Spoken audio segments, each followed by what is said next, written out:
Oh my God. Stop scrolling. This is the last cooler you're ever gonna need. And you know why? Because this isn't just a cooler, this is a refrigerator on wheels. Let me show you why this is the best.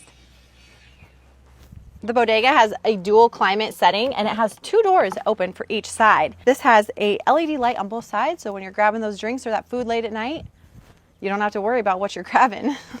The best part of this is no ice, no mess, and the battery power on this lasts 4 to 10 hours, just depending on what temperature you choose.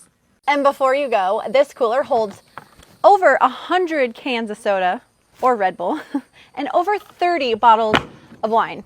I think I'm ready to go. If you haven't ordered one yet, I don't know what you're waiting for.